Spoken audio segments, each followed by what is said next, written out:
चला तर मग आज या व्हिडिओमध्ये आपण आपला दुसरा फॉर्म्युला म्हणजे सेकंड फॉर्म्युला सुरुवात करणार आहोत. Big friend add 8.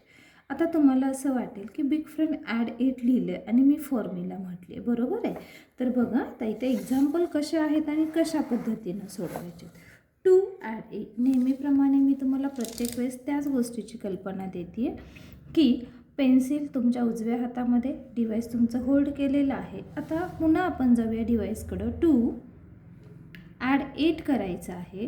तर बघा ॲड 8 करताना आपल्याकडं युनिट प्लेसला कुठंही बीट शिल्लक नाही आहेत.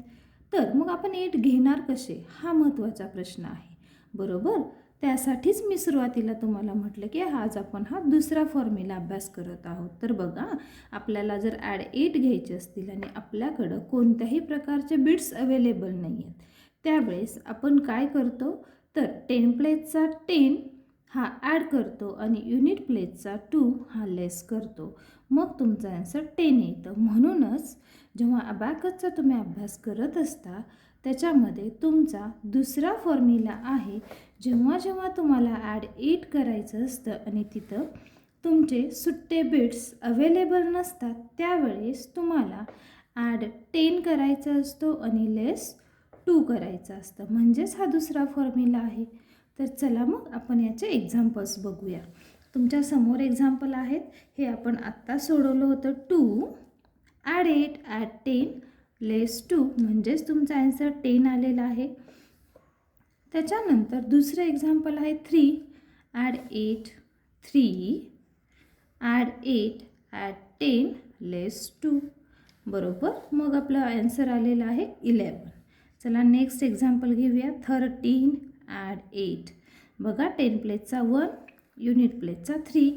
त्याच्यानंतर ॲड 8 करताना इथंसुद्धा आपल्याकडं सुट्टे बिट्स नाही आहेत. म्हणून आपण काय करतो, तर 10 प्लेसचा 1 बिट्स देतो आणि युनिट प्लेसचे 2 बिट्स सबस्ट्रॅक्ट करतो किंवा लेस करतो. म्हणजेच आपलं ॲन्सर आलेलं आहे 21. चला 3 डिजिट एक्झाम्पल बघूया. एक्झाम्पल आहे 8. बघा मी 8 युनिट प्लेसचा पिंच इन केलेला आहे. त्याच्यानंतर लेस 5 आणि ॲड 8. आत्तासुद्धा युनिट प्लेसला 8 अवेलेबल नाही आहेत, म्हणून आपण काय केलेलं आहे, 10 प्लेसचा 1 ॲड केला आहे आणि 2 लेस केलेला आहे.